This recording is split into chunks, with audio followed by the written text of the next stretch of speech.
जय श्री गणेश दोस्तों। हमारी आज की कहानी है कद्र।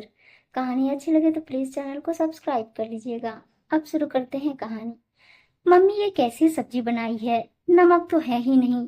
सब्जी मुंह में डालते ही दीपक गुस्से से बोला, डाला तो था, शायद कम हो गया, अभी लाती हूँ। रेखा जी बोली, मम्मी जी आप बैठिए, मैं लाती हूँ। दीपक का सासू माँ के लिए इस तरह रूखा बोलना सिमी को पसंद नहीं आया। बेटा तुम खाओ, मैं ले आती हूँ। रेखा जी ने सिमी को जबरदस्ती बिठाया और नमक लेने चली गई। सिमी के ससुराल में ससुर जी प्रमोद, सास रेखा और एक ननद रुचि थे। सिमी और दीपक की शादी को 15 दिन ही हुए थे। तब से वो देखती आ रही थी कि ससुर जी सासू माँ को किसी के सामने कुछ भी बोल देते और वो गलती न होने पर भी चुपचाप सुन लेती है। आज जब दीपक ने सासू माँ से ऐसे बात की तो सिमी से रहा ना गया। दीपक तुम्हें मम्मी जी से ऐसे बात नहीं करनी चाहिए, उन्हें बुरा लगा होगा। रात को अपने कमरे में सिमी बोली, अरे मम्मी बुरा नहीं मानती, हम तो ऐसे ही बोलते हैं, वो तो दिख रहा है। अगर वो तुम्हें पहले ही इस तरह बात करने पर टोकती तो तुम कभी उनसे ऐसे बात नहीं करते। क्या यार सिमी, तुम छोटी सी बात का बतंगड़ बना रही हो। काश ऐसा रूखा बोलते हुए तुम्हारा ध्यान कभी मम्मी जी के चेहरे की ओर गया होता। अच्छा ठीक है, आगे से ध्यान रखूंगा। दूसरे दिन सिमी ऑफिस से लौटी तो देखा ननद रुचि रेखा जी से बहस कर रही है।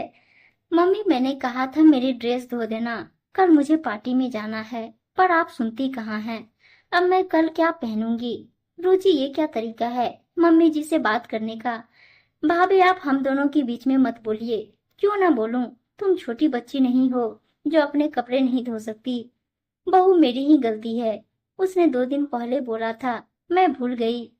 मम्मी जी हम इंसान हैं, भूल सकते हैं, इसका मतलब यह नहीं कि कोई कुछ भी बोल दे।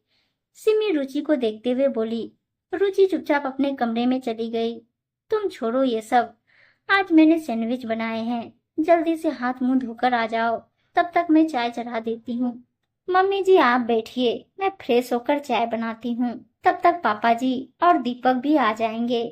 सिमी चाय बनाकर ले आई। तब तक प्रमोद जी और दीपक भी आ गए। मम्मी जी सैंडविच बहुत अच्छे बने हैं। एक टुकड़ा मुंह में डालते ही सिमी बोली। सिमी की तारीफ से रेखा जी के होठों पर हल्की सी मुस्कान तैर गई। सिमी ने इशारे से दीपक को सासू माँ का मुस्कुराता चेहरा देखने के लिए कहा। दीपक इतनी सी तारीफ से रेखा जी के चेहरे पर खुशी देखकर हैरान था।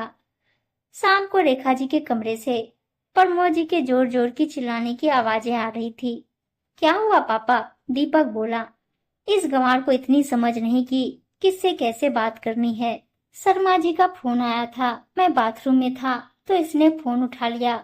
उन्होंने रुचि के लिए एक रिश्ता बताया, पर तुम्हारी माँ ने ये कहकर मना कर दिया कि अभी रुचि पढ़ रही है, पढ़ाई पूरी होने तक उसकी शादी नहीं करेंगे। मम्मी ने सही तो बोला, रुचि अभी 2nd ईयर में है, अभी उसकी शादी करना ठीक नहीं।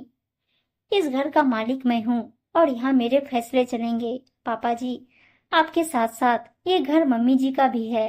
उन्होंने अपने जीवन के अनमोल पल आपको, अपने बच्चों को और इस घर को दिए हैं, इसलिए घर या बच्चों के लिए लिए गए फैसलों में उनकी बराबर की भागीदारी है। सिमी रहने दे बहू, मुझे इनसे पूछे बिना नहीं बोलना चाहिए था।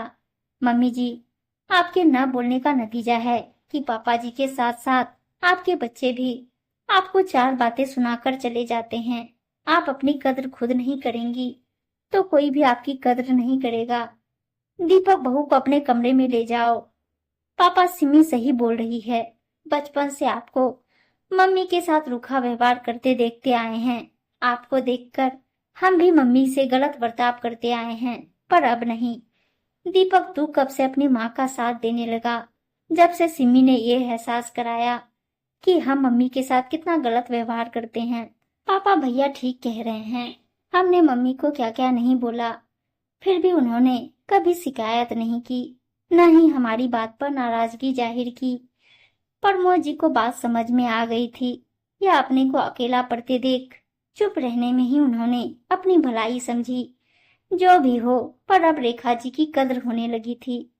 उम्मीद है दोस्तों कहानी अच्छी लगी होगी, और अच्छी अच्छी कहानियां सुनने के लिए चैनल को सब्सक्राइब और वीडियो को लाइक शेयर जरूर कर दीजिएगा।